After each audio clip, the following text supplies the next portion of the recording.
ketar-ketir saat sidang pengumuman hasil pra-peradilan Hasto yang ditolak atau tidak diterima oleh hakim kemarin.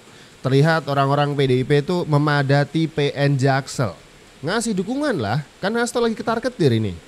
Ibu Mega aja bela-belain dari Roma gak langsung pulang ke Indonesia, mampir dulu, umroh dulu, ya kan.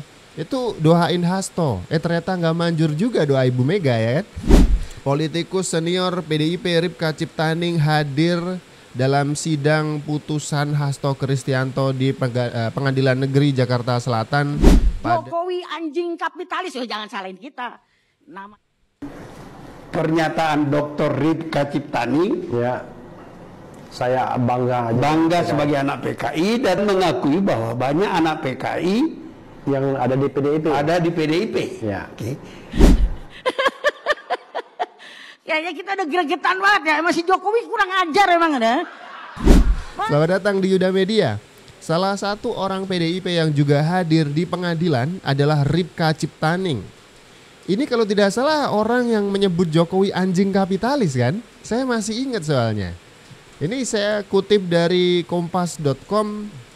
Politikus senior PDIP Ripka Ciptaning hadir dalam sidang putusan Hasto Kristianto di Pengadilan Negeri Jakarta Selatan pada hari Kamis tanggal 13 Februari 2025 nih, yang berbaju batik dengan motif putih hitam dengan model rambut cepat begitu ya. Ini Ripka Ciptaning. Saya ingat sekali waktu itu, waduh, bagaimana muncul atau keluar dari mulut seorang wanita kalimat-kalimat yang sangat kasar begitu.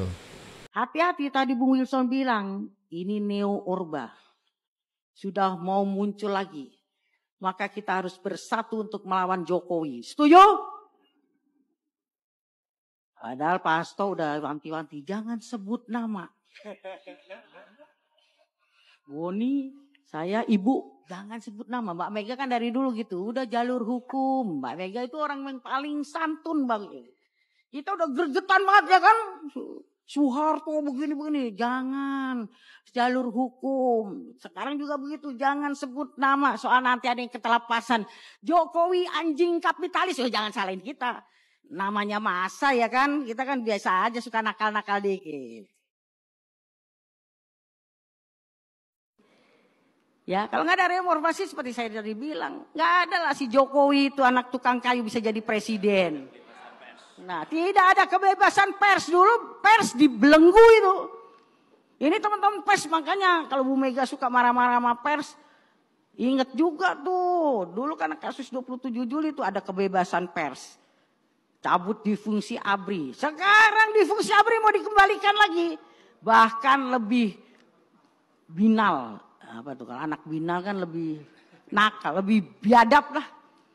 Jadi nanti pasti Pak Sekjen marah sama saya. Kalau ntar nya lawan Jokowi. Pasti jangan Mbak Ning, jangan Mbak Ning.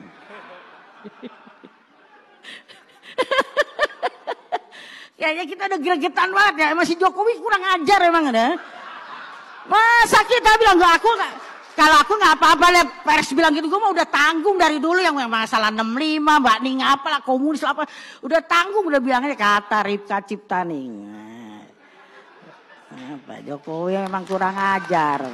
Loh, rapat di Komisi 9 kan saya bilang, siapa pembisik terakhir Jokowi, bilang sama Jokowi, kan aku bilang gitu. Gak apa-apa, emang Jokowi udah lupa, salah minum obat apa bagaimana ya.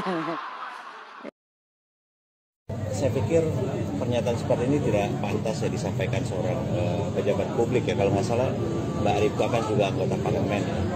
Kita tahu bahwa Pak Jokowi, Presiden Republik Indonesia, adalah orang yang sangat menghargai orang-orang, sangat menghargai masyarakat. Kita tahu itu sudah dikenal luas. Itu sebabnya Pak Jokowi itu sangat dicintai oleh masyarakat. Bahkan di periode kedua tingkat kepuasan publiknya 80%. Tidak ada loh pemimpin di dunia di periode kedua di akhir masa jabatannya masih begitu dicintai oleh masyarakatnya dengan tingkat approval rating 80%. Itu mungkin satu-satunya di dunia mungkin Pak Jokowi. Jadi sekali lagi kalau misalnya dibilang sombong, saya pikir fakta atau kenyataan atau opini masyarakat itu kan nggak bisa bohong. Suara masyarakat itu kan sebenarnya suara yang lebih jujur. Jadi kalau saya percaya bahwa lebih percaya apa yang dipercaya oleh dilihat oleh masyarakat, melihat sosok Pak Jokowi sebagai orang yang betul-betul serius membangun bangsa, menghargai orang lain, menghargai termasuk juga para lawan politik. Bahkan kalau kita ingat dulu Pak Prabowo pernah bertarung secara cukup sengit 2 kali pemilihan dengan Pak Jokowi, dan ketika di periode kedua dirangkul menjadi anggota kabinet. Ini membuktikan bahwa Pak Jokowi ini adalah orang yang sangat terbuka, yang sangat menghargai orang lain dan dicintai oleh rakyat. Jadi sekali lagi pernyataan ini saya pikir Bu Ripka Ciptaning, kader PDIP, menyindir dan menghina Pak Jokowi. Hati-hati, tadi Bung Wilson bilang, ini neo orba. Sudah mau muncul lagi. Maka kita harus bersatu untuk melawan Jokowi. Setuju? Padahal Pak Hasto udah wanti-wanti, jangan sebut nama. Sekarang juga begitu, jangan sebut nama. Soal nanti ada yang ketelapasan. Jokowi kapitalis, jangan salahin kita. Namanya masa ya kan, kita kan biasa aja suka nakal-nakal dikit. Aduh, Bu Ripka Ciptaning, anggota DPR sekaligus kader PDIP, ketua DPP PDIP lagi, ya, dan sejumlah kader-kader PDIP, kok nggak move on gitu? Kayaknya masih ada luka mendalam, masih ada rasa kesal dengan Presiden Jokowi kita tercinta, ya. Sampai bilang, mari kita lawan Pak Jokowi. Ngapain Pak Presiden kita tercinta dilawan, ngapain? Hah? Yang dilawan itu bandit dilawan, penjahat, siapa lagi? Orang yang jahat, koruptor tuh dilawan. Ya, kalau Presiden Jokowi yang memperjuangkan saham Freeport sampai kita sekarang menguasai, ya kan, memperjuangkan tanah Papua, sangat peduli dengan tanah Papua. Terus juga Presiden Jokowi sangat peduli terhadap infrastruktur Indonesia. Sekarang Indonesia disegani di dunia, itu semua karena Pak Jokowi. Kok kita lawan gitu loh, Bu Ripka? Maksudnya apa ini? Dan yang saya dengar kawan-kawan, Bu Ripka Ciptaning ini tidak lolos lagi di pemilu tahun 2024 kemarin. Berarti sebentar lagi Bu Ripka ini tidak menjadi anggota DPR lagi. Ya, dan saya nggak heran karena apa ya? Kalimat-kalimatnya pun sepertinya memecah gitu, tidak menjaga kesejukan di masyarakat. Contohnya dia bilang Pak Jokowi lupa minum obat. Terus dia bilang Pak Jokowi suruh ketemu dia agar normal kembali. Emang selama ini Pak Presiden Jokowi kita tidak normal gitu? Gitu Bu Ripka? Hah? Ya kan? Dan juga katanya ada titik-titik kapitalis dan segala macam lah tadi. Aduh, itu menurut saya kata-kata kalimat-kalimat yang tidak perlu gitu loh. Harusnya sebagai anggota DPR, pejabat negara harusnya bisa menjaga kesejukan yang ada di masyarakat. Menjaga masyarakat tetap adem ayem kan begitu. Apalagi sebentar lagi pilkada. Aduh, gimana menurut kalian kawan-kawan? Apakah menurut kalian Bu Ripka Ciptaning ini sudah benar? Apa aku yang benar? Coba tulis di kolom komentar. Terima kasih. Ripka Ciptaning, politisi PDIP yang awal tahun lalu mengeluarkan statement yang amat heroik kontroversial dalam menolak vaksin sampai beliau dipindah ke Komisi Minyak dari sebelumnya Komisi Kesehatan. Kini beliau diduga oleh ICW terlibat kasus obat ivermectin. Menolak vaksin tapi mendukung ivermectin. Ivermectin yang belakangan kita tahu bahwa ini obat yang keras dan harus sesuai dengan resep dokter. Apa pelajarannya? Kita perlu terus waspada. Karena masih banyak yang mendahulukan kepentingan pribadi di atas nyawa rakyat. Seandainya kita nggak kontrol dan kita nggak berisik dalam mengawasi, mengoreksi, dan mengkritik keras, keadaan akan tambah ruwet.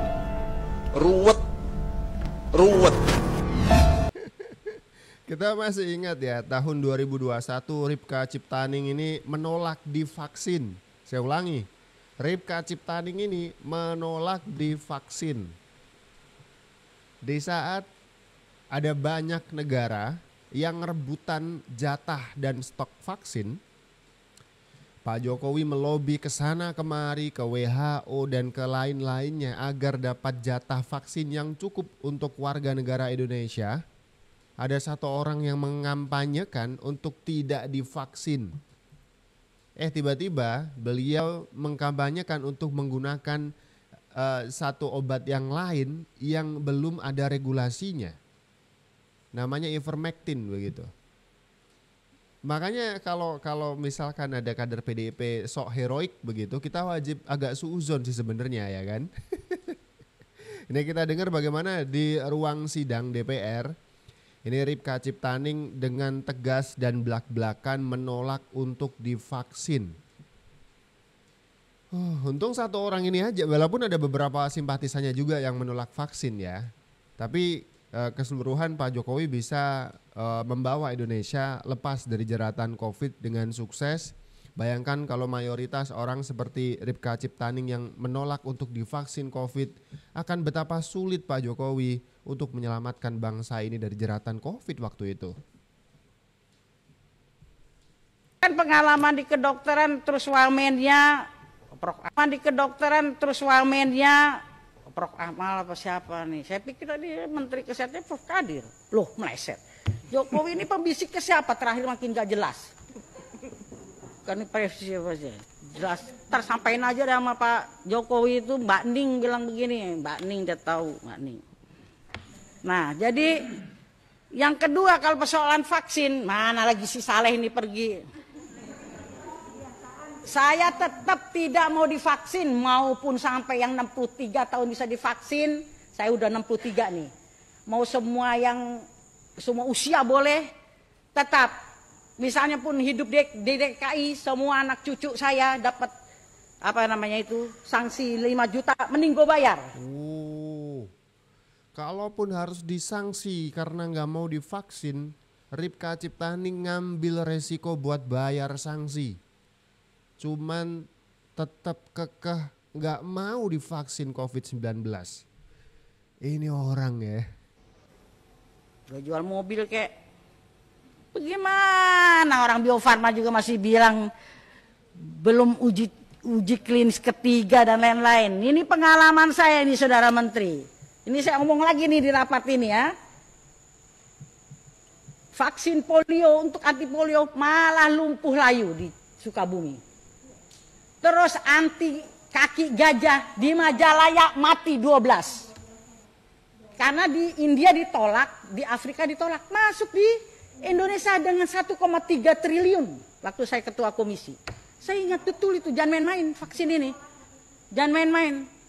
Saya pertama yang bilang, saya menolak vaksin. Kalau dipaksa HAM, pelanggaran HAM. Nggak boleh, maksa begitu. Terus saya tanya, ini yang gratis yang katanya mau digratiskan semua rakyat ini, yang mana? Wong ada 5 macam. Ada yang harga 584.000, ada yang 292.000, ada yang 116.000, ada yang 540.000 sampai 1.080.400 rupiah, ada yang 2.100.000. Pasti yang murah kalau orang miskin. Nah, uang masalah rapid, masalah swab aja, saya kemarin bilang Bu Penny, belum ada harga eceran tertinggi itu berapa. Ada rumah sakit swasta tuh, Abdi Waluyo. Saya tanya, berapa itu swab? Dokter, kalau 1 hari dok, itu 6,5 juta. Tapi kalau hasilnya 3 hari, 3,5 juta. Loh ini patokannya emang lama pemeriksaannya apa karena duitnya? Saya kemarin di klinik yang lain 900.000 hari Sabtu negatif. Daripada di DPR kan nama gue tercatat di DPR ikut jadi proyek, ogah. Dari Maret lalu. Ini jadi pertentangan panjang sih waktu itu. Untung nggak diikutin semua orang ya. Nggak mau divaksin COVID. Waduh, ribet yang satu ini. Jadi Ripka Ciptaning itu tidak mengancam apa-apa. Dia cuma mengatakan saya bangga sebagai anak PKI dan di dalam PDIP banyak anak PKI. Nah, itu bisa ditafsirkan bahwa PDIP itu menjadi rumahnya anak-anak PKI. Ya. Artinya PDIP menganggap PKI itu nggak apa-apa. Itu PKI pintar bersembunyi di dalam kekuasaan dan menggunakan tangan kekuasaan untuk kepentingan PKI. Kalau gitu kenapa dulu Jokowi yang diserang-serang sebagai anak PKI dan seterusnya? Ini ada nih isu Ripka Ciptaning di depan kamera wartawan belak-belakan dia bangga jadi anak PKI dan seterusnya. Ada banyak keturunan PKI di tubuh PDIP dan seterusnya. Ini yang ngulas Refli Harun nih, coba dicek aja ke Refli Harun ya. Ini menarik bagaimana Ripka Ciptaning mengawal kasusnya Hasto Kristianto bahkan rela hadir di persidangan pembacaan putusan pra peradilan Hasto Kristianto. Punya komentar tentang hal ini? Coba komentar di kolom komentar di bawah ya.